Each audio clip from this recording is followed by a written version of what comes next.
نحمده ونصلي على رسوله الكريم أما بعد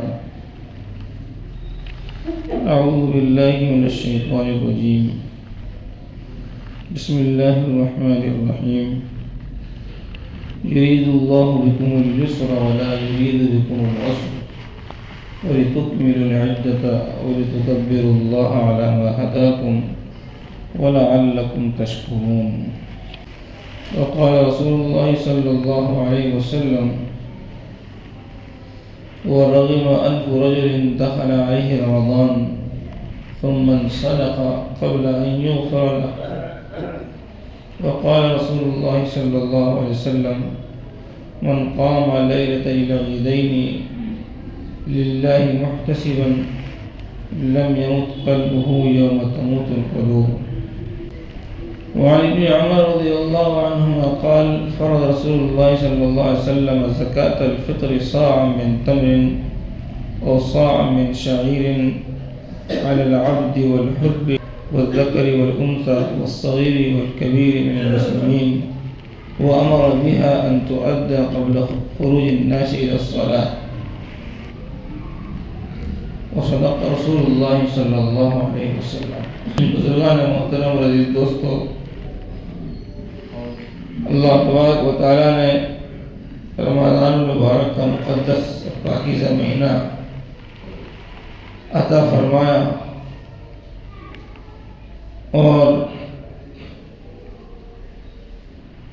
سحری، افطاری، تراویح، تلاوت، صدقہ و خیرات کے یہ مواقع اللہ نے نصیب فرمائے اور دیکھتے ہی دیکھتے اب یہ رخت سفر باندھ رہا ہے، ہم سے مہینہ جدا ہو رہا ہے. دعا کرنی چاہیے کہ اللہ تعالیٰ زندگی میں بار بار یہ مبارک اور مقدس مہینہ نصیب فرمائے.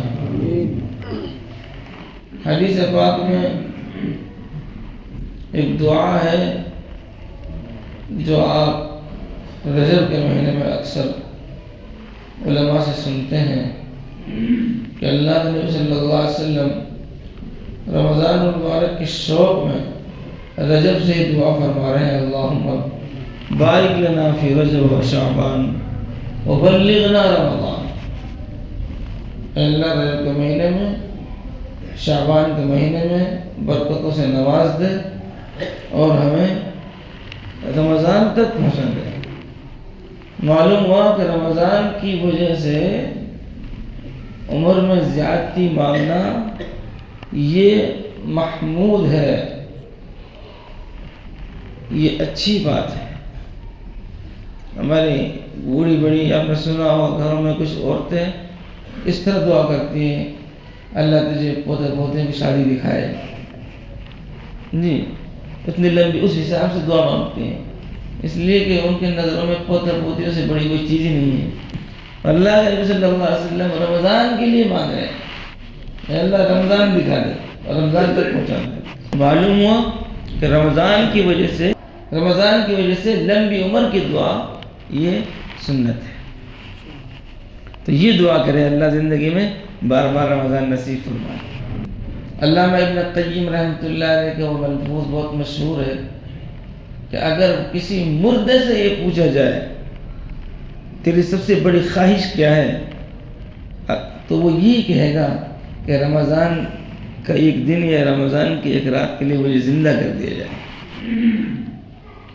کہ رمضان کے ایک دن میں، رمضان کی ایک گھڑی میں آدمی اتنا مقام بلند کر سکتا ہے. یہ مہینہ اتنا عظیم مہینہ ہے، اللہ تبارک تعالیٰ کی بارگاہ سے بے حساب کتاب لٹایا جاتا ہے. اب یہ مہینہ واپس جا رہا ہے. بعض کتابوں میں لکھا ہے کہ اللہ والے وہ رمضان المبارک کی جدائیگی میں 6 مہینہ تک افسوس میں رہتے تھے کہ وہ مبارک ساعتیں چلی گئی جہاں نفل کا بھاؤ فرض کے برابر تھا. جہاں 1 کے 70 مل رہے تھے، 6 مہینہ تک افسوس کر رہے ہیں.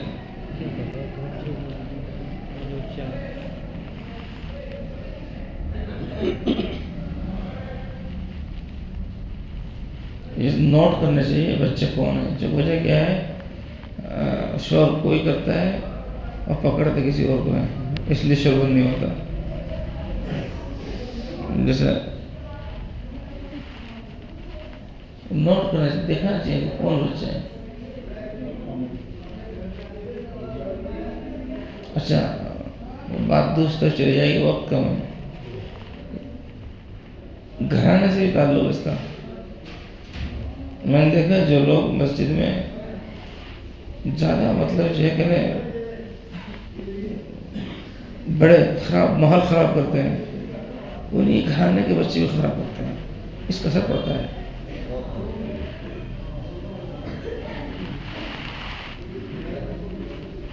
ارے بھائی ان کا فوٹو کھینچوا لو، کون ہے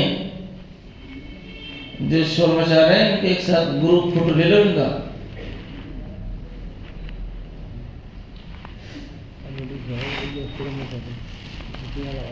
تو 6 مہینے تک اس بات کا افسوس رہتا تھا کہ مبارک اور مقدس میں چلا گیا. اور جو رمضان مبارک میں آنے میں 6 مہینے رہ جاتے تھے تو اسی وقت سے شوق پڑ جاتا تھا کہ رمضان آ رہا ہے. اللہ تعالیٰ ہمیں بھی ایسے تعلق نصیب فرمائے. بہرحال اس موقع پر میں نے سوچا کہ جو جمعہ کا خطبہ پڑھا جائے گا اسی میں سے میں پہلی بات آپ کے سامنے رکھ دیتا ہوں. پہلی بات تو یہ کہ اللہ تعالیٰ نے یہ مبارک موقع دیا اپنے سامنے رونے کا، اپنے گناہوں کی معافی کا. اور پھر بھی اگر ہم سے کوتاہی رہ گئی تو یہ بہت بڑی کوتاہی. اس لیے کہ خود سرکار دو عالم جناب محمد رسول اللہ صلی اللہ علیہ وسلم کے ارشاد ہے وَرَغِمَ أَنْفُ رَجُلٍ دَخَلَ عَلَيْهِ رَمَضَانَ ثُمَّ انْسَلَخَ قَبْلَ أَنْ يُغْفَرَ لَهُ. کہ اس شخص کی ناک خاک آلود ہو جائے، ناک کٹ جائے اس کی، کہ جس کو رمضان کا مقدس مہینہ ملا اور وہ ایسے ہی گزر گیا اور اس کی مغفرت نہ ہوئی. اس لیے سب سے زیادہ تو اسی بات سے ڈرنا چاہیے. خدا نہ خواستہ ایسا نہ ہو کہ یہ مہینہ گزر جائے اور ہماری مغفرت نہ ہو. اس لیے اللہ سے یہی دعا کرنی چاہیے اللہ تعالیٰ مغفورین میں ہمارا شمار فرما، محرومین میں شمار نہ فرما. اگر اللہ تعالیٰ نے ہمیں روزے کی توفیق دی کہ ہم نے روزے رکھے ہیں، تراویح کی توفیق دی کہ ہم نے تراویح پڑھی ہے، نمازوں کو وقت پر ادا کیا ہے، رمضان میں نمازوں کو بھی صحیح پڑھا، تراویح کو بھی صحیح پڑھا، روزے بھی صحیح رکھے، ڈنڈی نہیں ماری، تو یہ امید رکھنی چاہیے کہ اللہ نے انشاءاللہ ضرور نواز دیا ہوگا. اس لیے کہ اس نے ہمیں توفیق دی ہے. امید اللہ کی ذات پر ہونا چاہیے. الایمان بین الخوف والرجاء، خوف اور امید کے درمیان ہی ایمان ہے. ڈرتا رہے کہیں میرے روزے منہ پر نہ مار دیے جائیں، میرے نماز منہ پر نہ مار دی جائے، میری تلاوت منہ پر نہ مار دی جائے. ڈرتا بھی رہے اور امید بھی رکھے کہ اللہ تعالی نے جب توفیق دی ہے تو یقیناً قبول فرمائے گا. پھر بھی آخر وقت میں سب سے زیادہ استغفار ہے. جس وقت عمل کا اخیر ہو اس وقت استغفار کا حکم ہے. نماز پڑھی، اللہ کی تسبیح بیان کی سبحانک اللہم، اس کی تحمید بیان کی الحمدللہ رب العالمین، ذکر کیا، قرآن پڑھا، اس کے سامنے رکوع کیا، سجدہ کیا. اور جب اتحیات میں بیٹھتے ہیں تو اخیر میں دعا کرتے ہیں اللہم انی ظلمت نفسی ظلما کثیرا اے اللہ میں بہت بڑا گنہگار ہوں. وَلَا يَغْفِرُ الذُّنُوبَ إِلَّا أَنْتَ، آپ کے علاوہ کوئی معاف کرنے والا نہیں ہے. فَاغْفِرْ لِي، تو مجھے معاف فرما دے.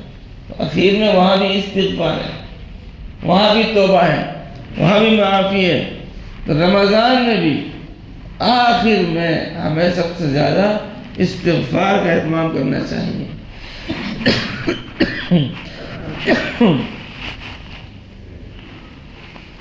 تو اللہ تعالیٰ نے یہ مہینہ دیا اور ابھی جدا ہو رہا ہے. اب آخر میں اللہ کے سامنے ہاتھ پھیلا کر معافی مانگ رہے ہیں. اس پاکیزہ مقدس مہینے میں جو کمی کوتاہی ہوئی اللہ معاف فرما، اور اے اللہ جن کو تو نے بخش دیا ہے تو ان میں ہم کو شامل فرما. حدیث پاک میں آتا ہے نا جی، روزانہ اللہ تعالیٰ 10 لاکھ لوگوں کو افطار کے وقت جہنم سے آزاد فرماتا ہے. اور آخری دن جتنے پورے سال میں، جتنا پورے مہینے میں اللہ تعالیٰ نے لوگوں کی مغفرت فرمائی ہے، آخری دن اس ایک دن میں اتنے لوگوں کی اللہ تعالیٰ مغفرت فرماتا ہے، جہنم سے آزاد فرماتا ہے. تو امید رکھنا چاہیے انشاءاللہ اللہ تعالیٰ ہمیں معاف فرمائے گا، قبول فرمائے گا. اور اگر خدا نخواستہ بھائی ہم سے مجبوری میں، بیماری میں، کسی عذر کی وجہ سے رمضان مبارک کے مقدس مہینے میں روزے چھوٹ گئے ہیں، یا مستورات کے جو روزے چھوٹتے ہیں تو ان کو عید کے بعد قضا کرنا ہے. تراویح کی تو قضا نہیں ہے لیکن روزوں کی قضا ہے. دوسری بات یہ عرض کرنی ہے کہ عیدین کی راتیں یہ بہت اہم راتیں ہیں. عام لوگ نوجوان نہیں سمجھتے ہیں کہ عید کی رات بازار میں گھومنے کی، عید کی رات گھومنے پھرنے کی اور شاپنگ کرنے کی ہے. مستورات سمجھتی ہیں عید کی رات کھانا پکوان میں لگانے کی اور مہندی وغیرہ میں گزارنے کی ہے. ایسا نہیں ہے. عید کی رات عبادت کی رات. ایک حدیث میں یہ ہے کہ جو شخص 5 راتوں میں عبادت کرے گا اللہ تعالیٰ اس کی مغفرت فرما دے گا. 8 ذی الحجہ کی رات، 9 ذی الحجہ کی رات، 10 ذی الحجہ کی رات، عید اور بقرعید کی رات اور شب برات. 8 ذی الحجہ، 9 ذی الحجہ، 10 ذی الحجہ سے بقرعید بھی آ گئی، اور چوتھی عید کی رات اور 5ویں شب رات. جو شخص ان 5 راتوں میں عبادت کرے گا اللہ تعالیٰ اس کی مغفرت فرما دے گا. اور یہ حدیث پاک میں یہ ہے من قام لیلۃ العیدین محتسبا للہ لم یمت قلبہ یوم تموت القلوب. جو آدمی عیدین کی رات میں، دونوں عید کی رات میں، عید اور بقرعید کی رات میں عبادت کرے، کھڑا ہو، نماز پڑھے، اللہ کی یاد میں لگے، عبادت کرے، اس کا دل اس دن نہیں مرے گا جس دن دل مر جائیں گے. قیامت کی مدہوشی سے بچ جائے گا، قیامت کی ہولناکی سے بچ جائے گا وہ شخص جو عید اور بقرعید کی رات میں عبادت کرے گا. معلوم ہو کہ عبادت کی رات ہے. آپ نے دیکھا ہوگا کہ بہت سے لوگ سیر و تفریح میں رات گزارتے ہیں، بہت سے لوگ حد سے زیادہ گزر کر ناچ اور گانوں میں رات گزارتے ہیں. کوئی ڈیگ لگا دیتا ہے، کوئی گانے چلا دیتا ہے. بتاؤ اس کو تو لیلۃ الجائزہ کہا گیا، بدلے والی رات، کہ تم نے جو روزے رکھے، جو تراویح پڑھی رمضان میں، جو خیر خیرات کی، جو عبادت کی، اس کا اجر آج ملنے والا ہے، آ جاؤ. اور یہ اس وقت بندہ بغاوت پر اتر کر اللہ کے نافرمانی میں لگ جائے، کون سی عقل مندی کی بات ہے. سوچنا چاہیے کہ ادھر عید کا چاند نظر آیا اور ادھر شیطان آزاد ہوا، ادھر شیطان کھلا۔ جب شیطان کھل گیا، آزاد ہو گیا، تو اس کی تو کوشش ہے کہ میرے پیچھے سے جو نیکیاں ہوئی ہیں وہ اس کو ختم کر دیا جائے، میرے پیچھے سے جو اچھے کام ہو چکے وہ کیوں کر برباد ہو سکے، اور اس کے لیے کوشش کرے گا، دوڑ دھوپ کرے گا۔ اس لیے آپ دیکھیں گے کہ آخری روزے کی مغرب تک رونق باقی رہتی ہے، عشاء کی نماز سے ہی مسجدیں ویران ہونی شروع ہو جاتی ہیں۔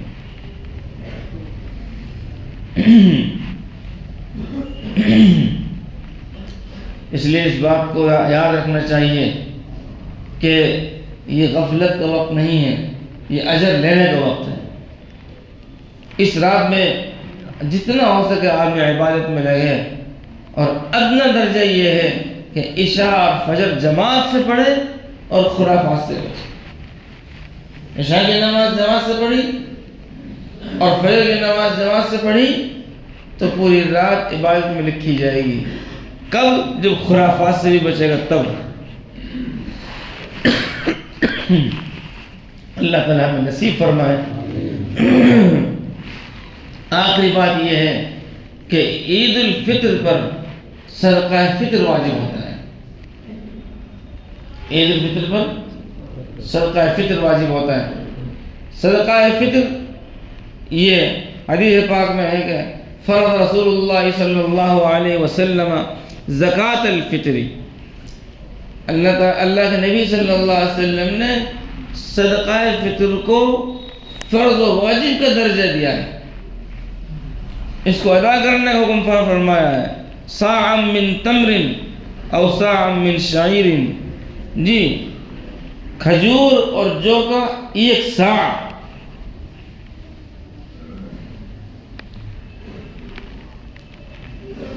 اور گیہوں ہے تو نصف صاع۔ کس پر؟ ہر مسلمان پر، چاہے وہ آزاد ہو یا غلام ہو، مرد ہو یا عورت ہو، بچہ ہو یا بڑا ہو۔ اور اس کے لیے حکم فرمایا کہ عید کی نماز سے پہلے اس کو ادا کر دیا جائے۔ عید کی نماز سے پہلے اس کو ادا کرنے کا حکم فرمایا۔ اس لیے اس کا اہتمام کیا جائے کہ ہم میں سے ہر شخص وہ صدقہ فطر ادا کرے۔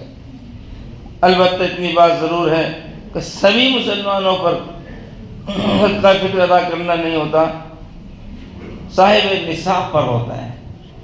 وہ شخص جس کے پاس سونا، چاندی، نقدی، مال تجارت یا گھر میں جو ساز و سامان ضرورت سے زائد ہے، وہ سب مل کر اگر 52.5 تولہ چاندی کے مطابق ہو جاتا ہے، اتنا ہو جاتا ہے، 52.5 تولہ چاندی کی مقدار کے برابر ہو جاتا ہے، تو اس پر صدقہ فطر واجب ہے۔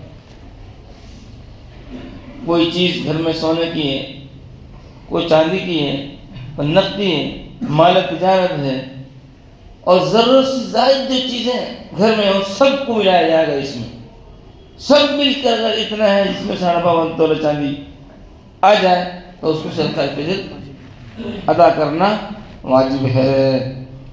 اور اس سال 1447 میں گیہوں کے حساب سے 65 روپیہ ہے۔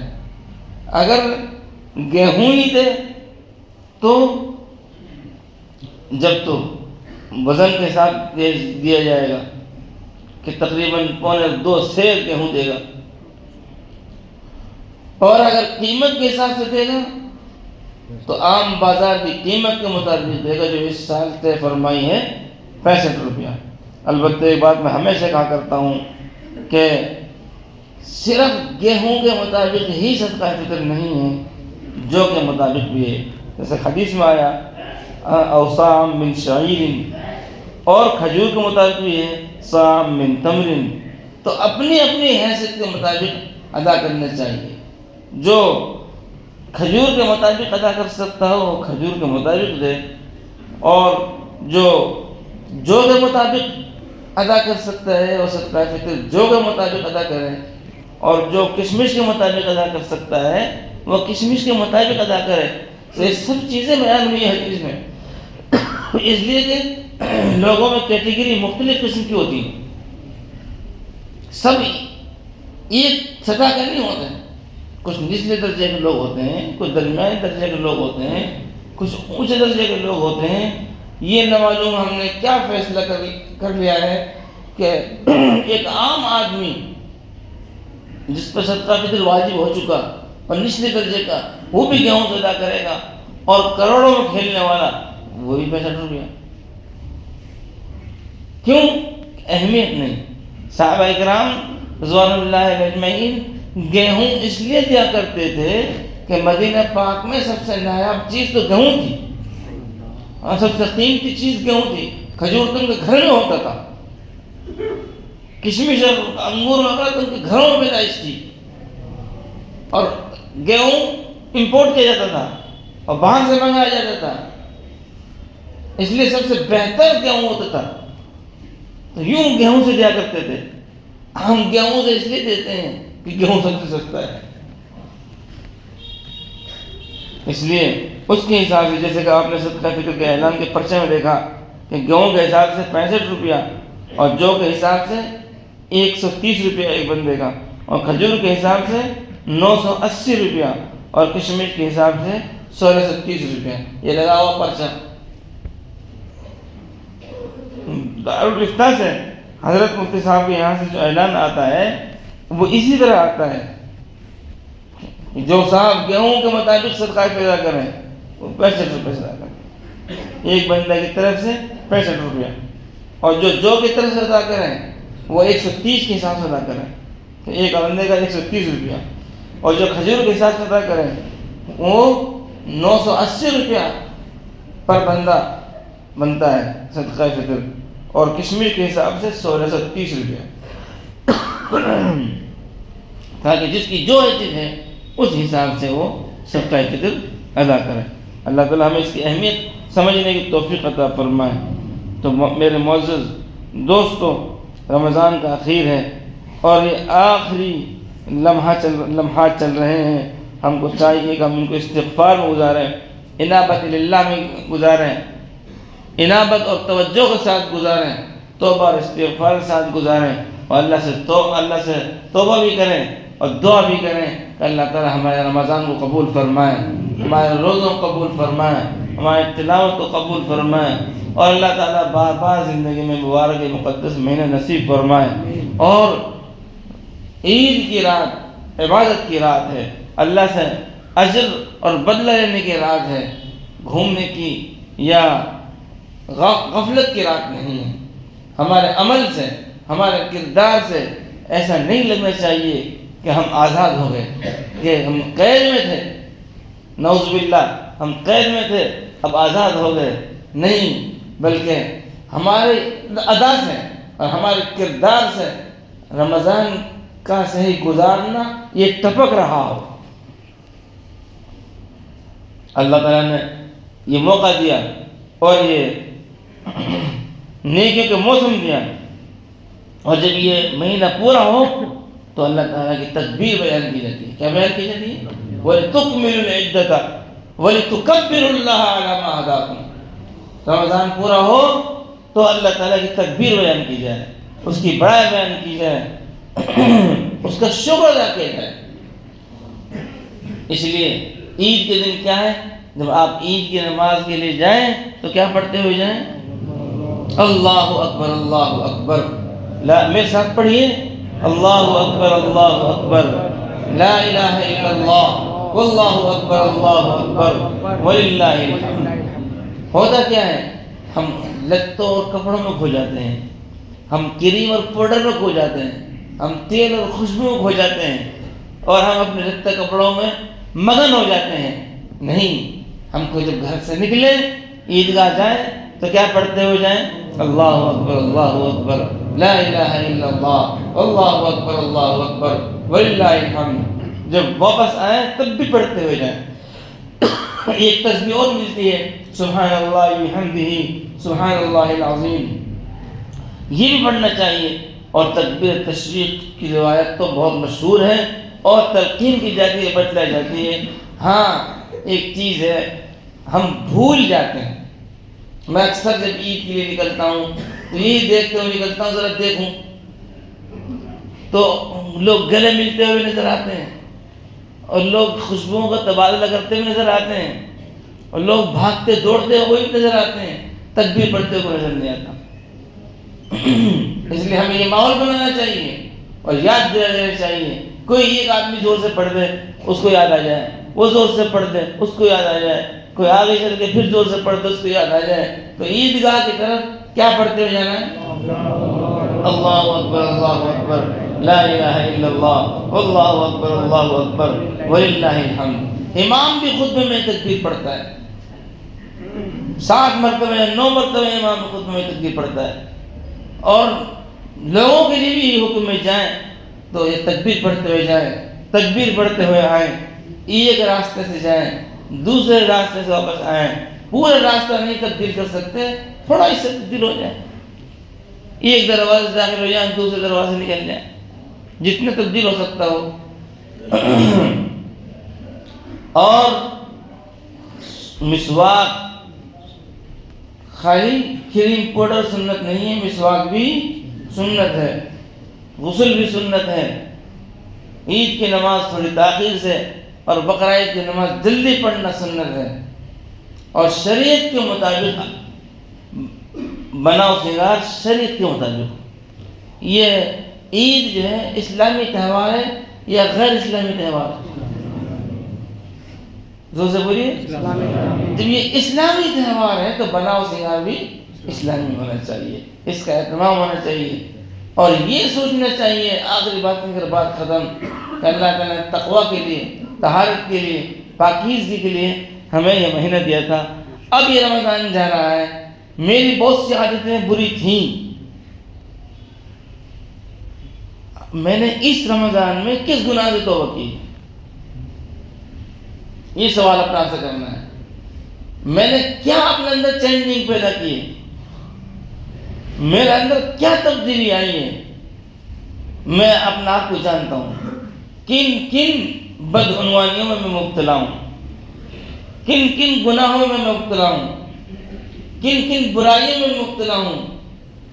میری وضاقتہ، میرا بناؤ سنگار، میرا رہن سہن، میرا کردار، میری گفتار، کیا فرق پڑا رمضان میں؟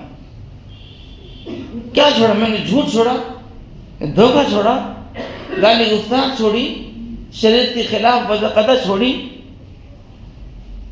نمازوں کو چھوڑنا بند کیا، ماں باپ کو ستانا بند کیا، بیوی بچوں کو تکلیف پہنچانا بند کیا، قرض کھانا بند کیا، دوسروں کو تکلیف دینا بند کیا، جھوٹ بولنا چھوڑا، تہمت لگانی چھوڑی۔ کیا برائی ہے جو میں نے چھوڑی ہے؟ ہم لسٹ بنائیں، لکھیں، غور کریں کہ اس رمضان سے میرے اندر کیا تبدیلی آئی ہے۔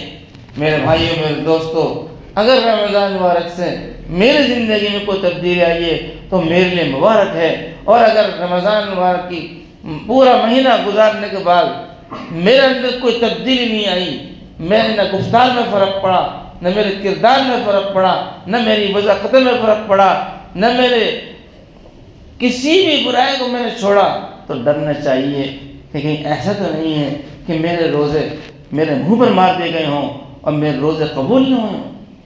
اس لیے قبولیت کی علامت یہ ہے کہ جب جو عمل قبول ہو جاتا ہے اس کے بعد تبدیلی آتی ہے، وہ عمل برقرار رہتا ہے زندگی میں، اس کے مطابق آدمی رہتا ہے۔ اللہ تبارک و تعالیٰ ہمیں معاف فرمائے، ہمارے نمازوں کو روزہ قبول فرمائے، اور رمضان مبارک کو ہماری زندگی میں تبدیلی کا ذریعہ بنائے۔ وآخر دعوانا الحمد للہ رب العالمین۔